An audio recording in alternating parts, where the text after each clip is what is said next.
So this is the incoming majority caucus behind me. Isn't it beautiful? Isn't it going to be great when we have real leadership in the House and you people don't have to stay here all night for hours and hours and you don't know what's going on? And we don't know what's going on. I was here and they gave me a list of 50 bills. At what time? Probably 7, 8 o'clock, 10 o'clock. And they said, here's what we're going to do. And it was, let's give illegal aliens to driver's license, illegal aliens driver's licenses. And let's allow people to change their gender identity on their driver's license.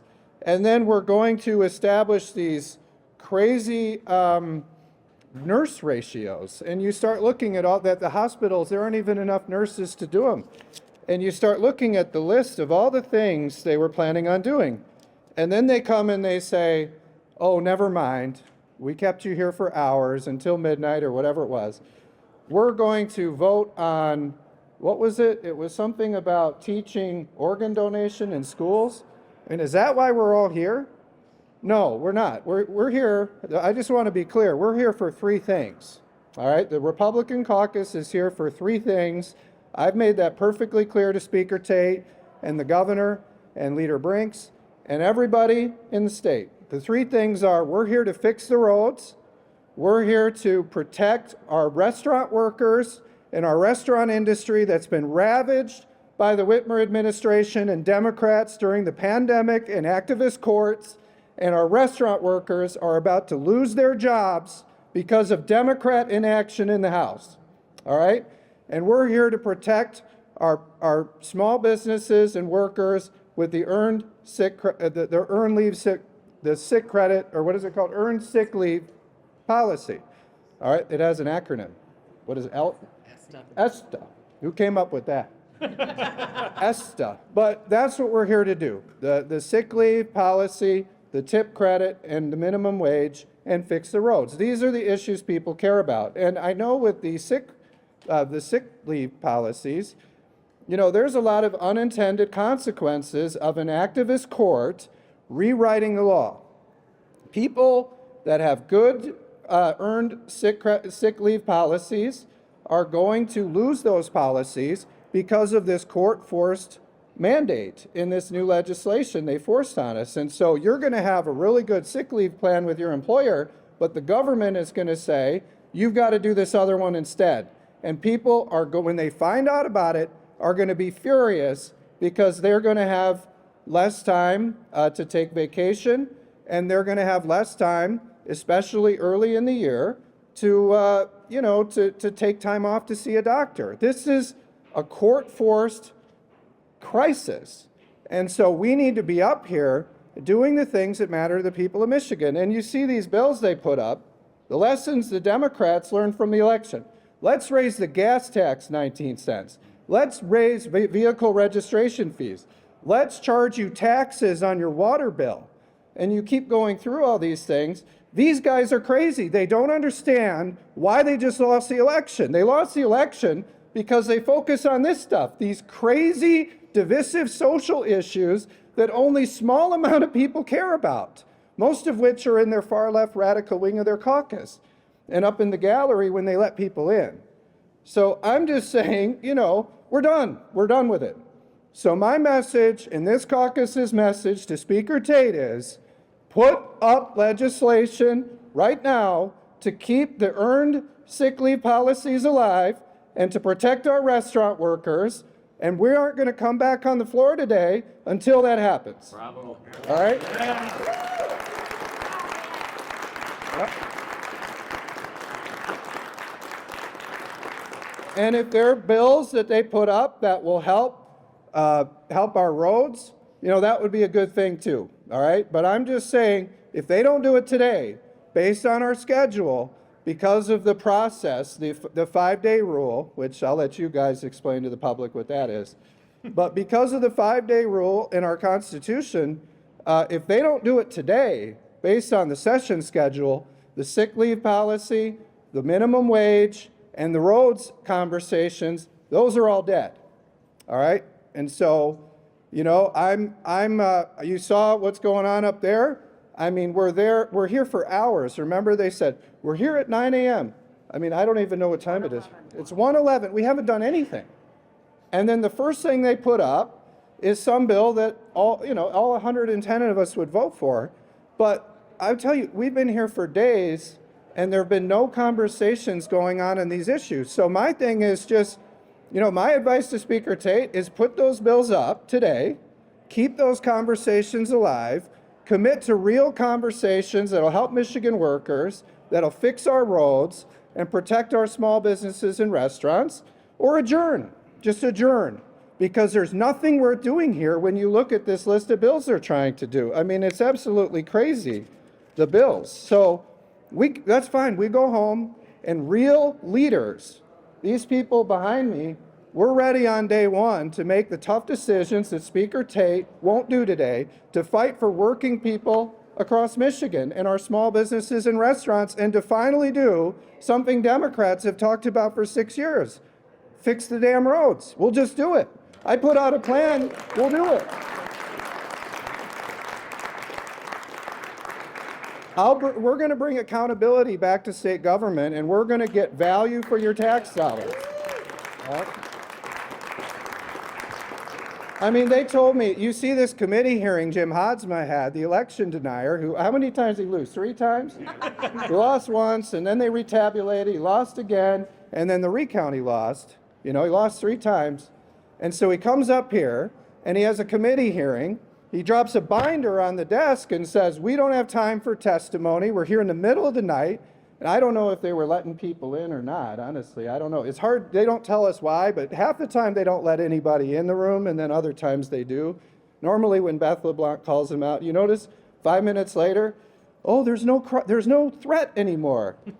Interesting. But anyway, I'm just saying, so in this committee hearing that we're in, they go in, they don't tell anybody what it is. They drop a binder on the desk and they say, we don't have time to hear from the public. We're going to vote through, what is it, a $20 billion addition to the state pension fund? 25? 25 billion. See, $25 billion addition to the state pension fund that's going to, but yet these people say, oh, we can't find $2.7 billion to fix the roads. It doesn't exist without raising the gas tax and registration fees and tolling. But we can drop $25 billion liability into the state pension fund, which isn't funded, mostly because of them. So I'm just saying, like, that nobody believes this stuff anymore. So we'll go back to our offices, we'll go out, and we'll come back when Speaker Tate is ready to fight for working people. That's what we're going to do.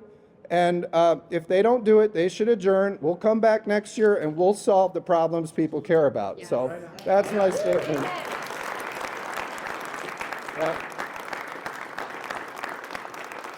I don't know. Do you think I should take questions? Does Tate take questions? I guess I'll take a couple. All right. Tate wouldn't take your questions. He's been hiding. Yeah, they should ask Tate questions. I know, but they can't find him. Yeah. Does this act of protest mean that negotiations with the governor and Democratic legislative leaders have stalled out? And if so, what made you all reach this impasse? Well, I guess you would say that. Those of you that stayed last night, and I give them credit, some of you stayed very late at night, and all of your time is valuable. Our time's valuable. The sergeant's time is valuable. You think about them and all the clerks and other people that work around here just to stand around and do nothing all night and all day. We could have spent that time negotiating. No, we just stood that time waiting. So, yeah, I think we've come to that point. The point is this. Today is the last day under our session schedule that something could move under the 5-day rule to keep those conversations alive. So if they're not going to do it, then it's dead and the conversation's ended. That's the deal. And so we're saying put it up today, and then we'll come back out on the floor and we'll vote for it. And we'll vote for other bipartisan ideas too.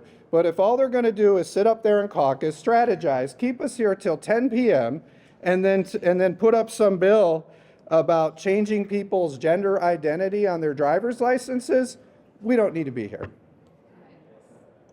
What if the speaker doesn't call the House? Well, I hope you'll point out, if he does, why didn't he do that for Rachel Hood? I mean, Rachel Hood is just sitting in her office all last week, and the Democrats aren't able to do anything.